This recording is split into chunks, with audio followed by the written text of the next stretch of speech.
di dalam menyampaikan investasi apapun, di samping potensi, saya selalu berimbang termasuk risiko. Risiko apa sih? Bahaya, akibat atau konsekuensi yang dapat terjadi karena proses yang sedang berlangsung atau kejadian yang akan datang. Dalam bidang asuransi, risiko dapat diartikan sebagai suatu kejadian ketidakpastian.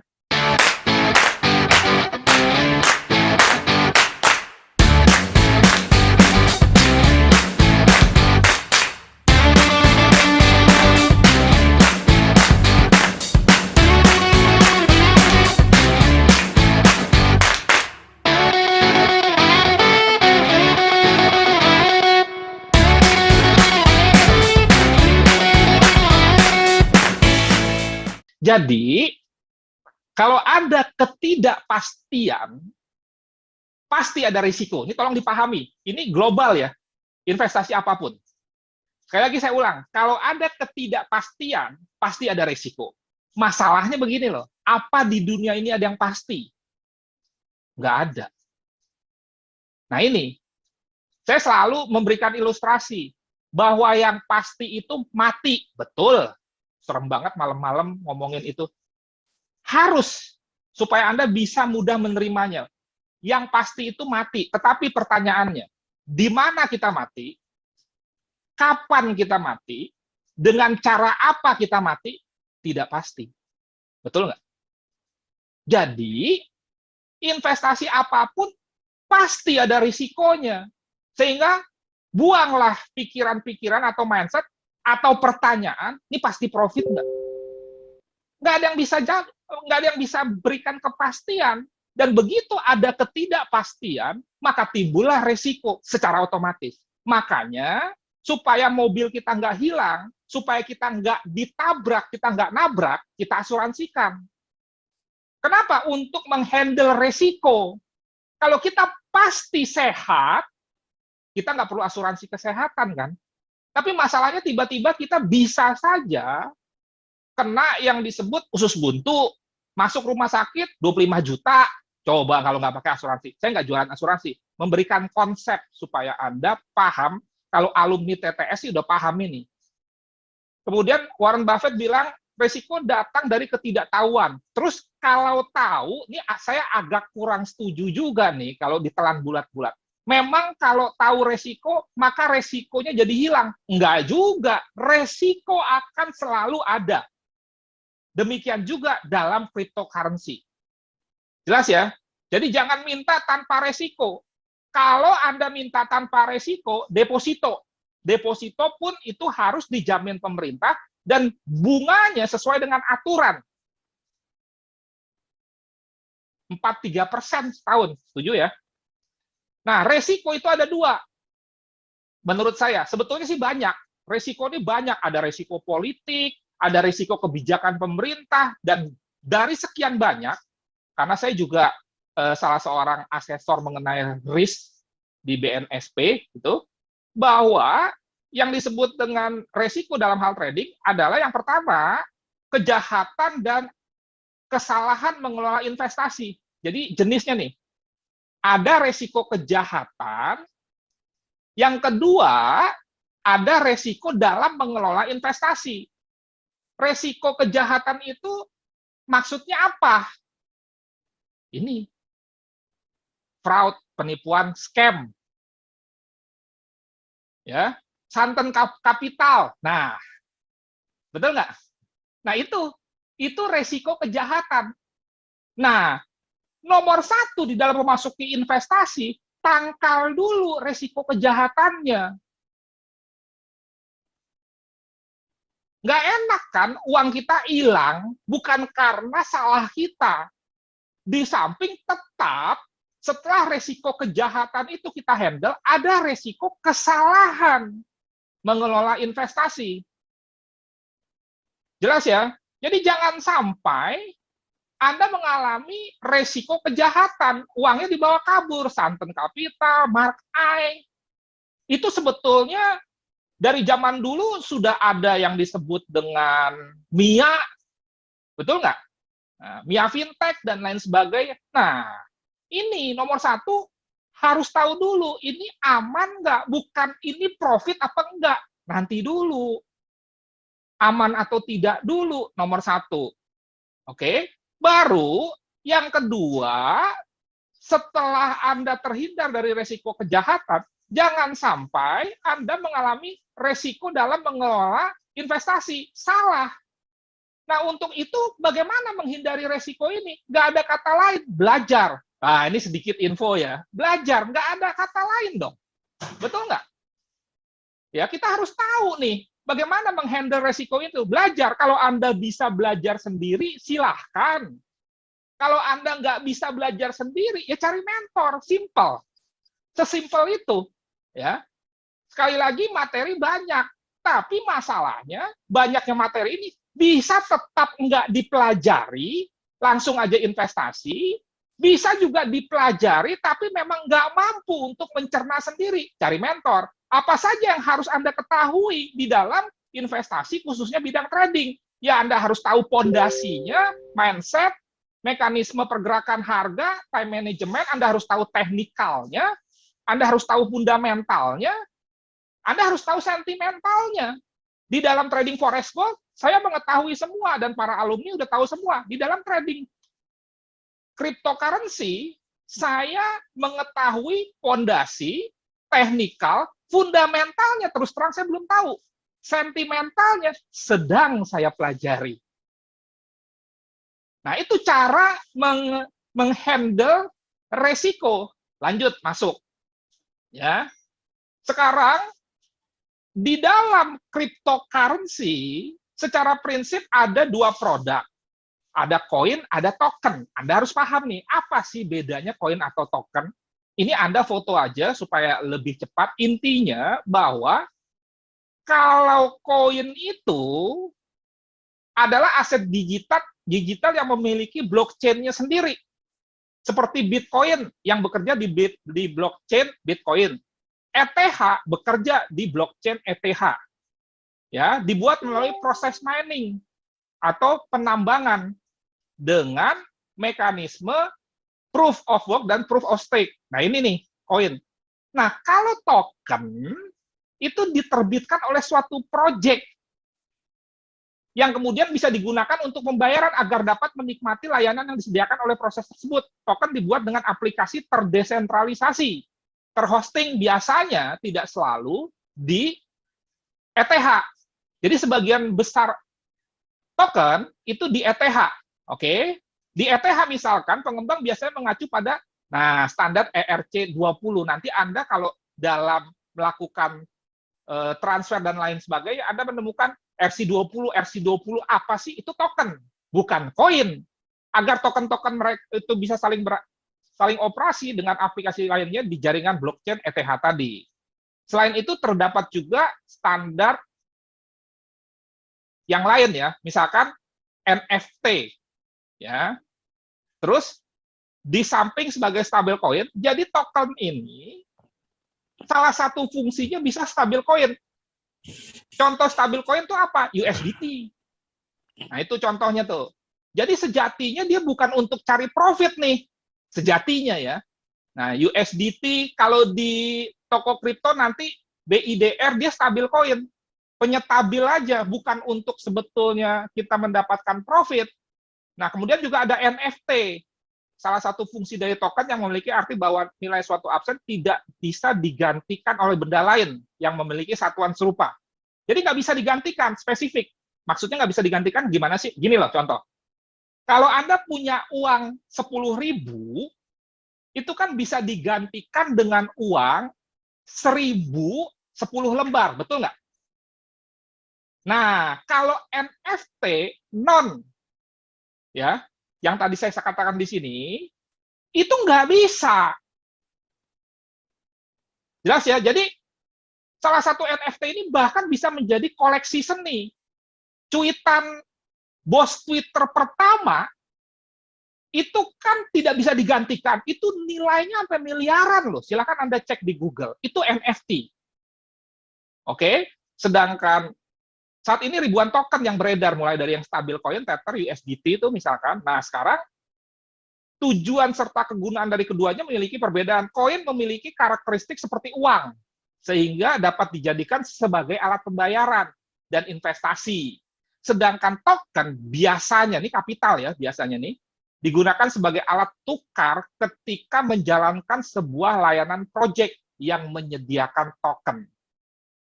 Walaupun token memiliki nilai pasar, namun teknisnya token bukanlah mata uang. Kesimpulannya, koin diciptakan dari jaringan blockchain tertentu, token berasal dari platform-platform. Ini agak ribet dibandingkan dengan Forex Gold ya, tetapi santai aja. Yang penting Anda tahu bahwa sejatinya ya, bahwa koin itu digunakan untuk proses pembayaran, token bukan nggak bisa, lebih cocok digunakan untuk keperluan yang lebih beragam. Ya, penciptaan koin lebih sulit daripada token. Kenapa? Karena token numpang di blockchain-nya koin. Ya, koin berasal dari blockchain, sementara token hanya menumpang. Oke, ini sekedar tahu saja. Nah, sekarang salah satu cara untuk bisa menghandle resiko di dalam kesalahan mengelola investasi adalah kan tadi dengan belajar. Jelas ya, kalau mampu belajar mandiri, kalau nggak mampu cari mentor. Nah, salah satu yang dipelajari adalah produknya itu sendiri. Mungkin kalau di Forex hanya terbatas misalkan 29 pair. Kalau di Bitcoin ini kalau di cryptocurrency ada 4.000 koin. Jadi memilih koin itu juga merupakan salah satu hal yang perlu kita ketahui. Jelas ya? Nah, inilah 10 koin dengan kapitalisasi pasar terbesar di dunia. Ini datanya ada nih. Anda tinggal cek aja. Nah, sehingga dengan demikian begini loh. Kalau Anda mau lebih aman, terlepas dari potensi profitnya ya, maka pilihlah koin-koin yang paling tidak 30 atau 20 besar. Itu maksud saya. Jangan pilih koin-koin micin. Kalau di saham, seperti saham gorengan. Nah, kalau di saham ya blue chip. Kalau di cryptocurrency, kita pilihlah 30 saham terbesar. Itu aja. Ya. Kalau Anda pilih yang misalkan saham 100 besar, yang urutan 100 dalam hal kapitalisasi ya memang Anda sih bisa aja tiba-tiba koin itu melejit. Tapi bisa juga tiba-tiba jadi nol.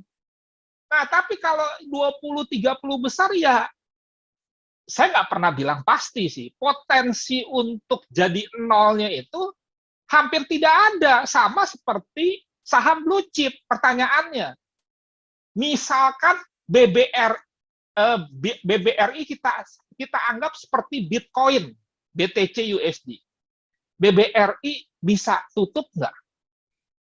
Ya semua bisa, tapi potensi tutupnya itu kan udah hampir sangat dikit sekali. Masa namanya udah Bank Rakyat Indonesia, masa dibiarkan oleh pemerintah Indonesia tutup? Nggak akan mungkin. Nah, itu contohnya. Walaupun mungkin membeli saham BBRI itu tidak semenarik membeli saham Bukalapak. Nah, tapi kan balik lagi, benarkah secara real Bukalapak itu masih bisa bersaing dengan Topet? Contoh ya ini ya, dengan Shopee umpamanya. Nah, ntar dulu, kapitalisasinya gimana? Kalau ini nyata, makanya udahlah, nggak usah aneh-aneh, cari aja lah yang 30 besar. Ini ada linknya ya. Ini diklik.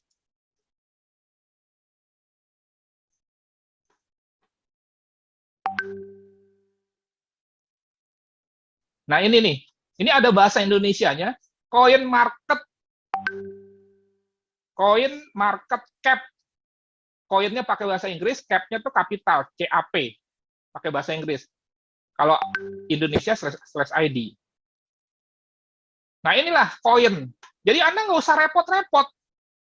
Koin mana ya yang kita pilih? Ya udahlah. Pilih aja 30 atau 20 atau 10, terserah.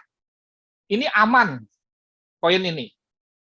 Jadi ingat ya, pada saat kita baru, kita harus mengutamakan menghandle risiko.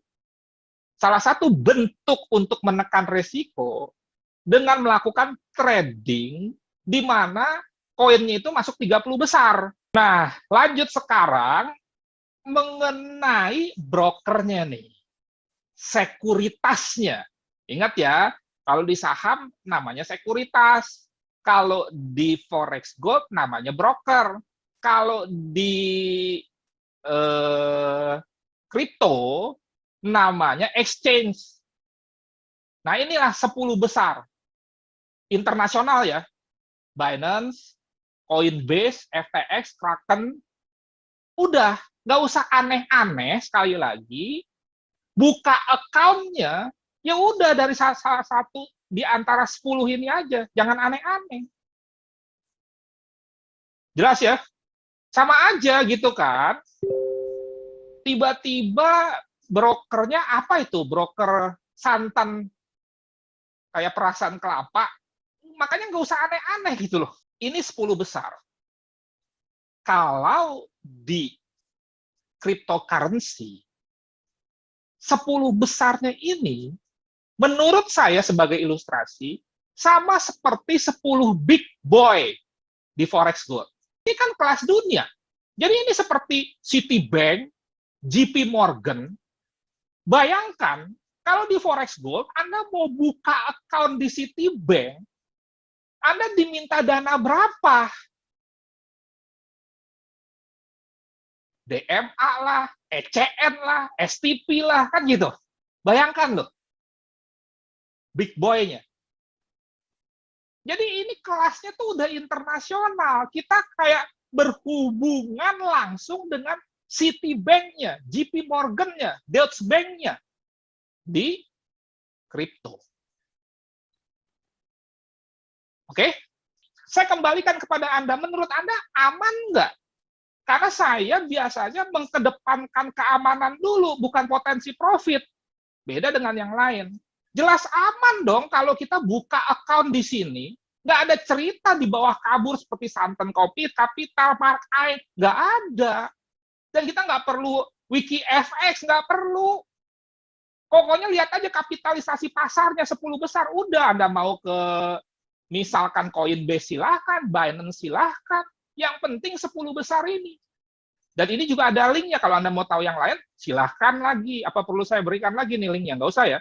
10 ini aja lah, udah. Ya. Nah, sekarang lanjut. Ya. Tapi kan coach, 10 ini kan internasional. Enggak terregulasi Bapepti. Oke, saya kasih nih yang sesuai terregulasi Bapepti. Nih, ada 13. Toko kripto, Pintu, Luno, Indodax. Tetapi saya tidak dibayar oleh toko kripto, tidak. Tapi saya merekomendasikan toko kripto. Bukan berarti yang lain jelek ya. Kenapa? Karena toko kripto, menurut keterangan yang saya terima, anak perusahaannya Binance. Anda perhatikan. Kalau Anda buka toko kripto, ada logo Binance nggak? Ingat ya, saya nggak bilang yang lain jelek, nggak ada saya ngomong. Tapi karena saya tahu Binance itu nomor 1, number 1. Kalau kita bicara skor tuh segini, dan dia yang saya tahu, ya, mensupport toko kripto. Jadi layanan teknologi di dalam blockchain-nya Binance itu dinikmati oleh toko kripto, tidak yang lain. Jelas ya? Ada logo Binance kan di toko kripto. Nah, jadi lihat ya, saya ingin mengajak Anda untuk mengutamakan keamanan dana dulu. Dan ini Anda harus tahu dulu gitu loh. Dan ceritanya tuh lengkap. Jangan asal di sana. Dasarnya apa? Toko kripto, dasarnya. 1, terregulasi Bapepti. 2, dia anak perusahaan Binance. Citibank-nya forex cryptocurrency, gampangnya begitu. Saya berlebihan nggak sih? Benar nggak logika? Saya senang memberikan ilustrasi supaya orang paham gitu. Benar nggak saya bilang Citibank-nya kripto? Kalau kita bicara forex gold kan nomor 1-nya Citibank. Sampai sini bisa diterima? Jadi Anda udah tahu ya, bukan saya mengarahkan loh, jangan, wah, Coach Novi di-endorse nih sama toko kripto. Kalau setelah ini toko kripto meng-endorse saya, puji Tuhan, gitu loh. Tapi sejauh ini enggak. Kenapa? Karena saya memberikan logika, itu aja. Anda buka toko kripto, udah jelas ada logo Binance. Nggak usah aneh-aneh, itu aja. Jadi udah, kalau memang benar-benar mau teregulasi Bapepti, toko kripto. Bisa nggak, Coach, nanti dari toko kripto kita transfer ke Binance? Kira-kira menurut Anda gimana? Tolong respon. Bisa, jelas. Bisa. Kenapa? Bisa banget. Nanti ada menu transfer Binance. Di yang lain nggak ada.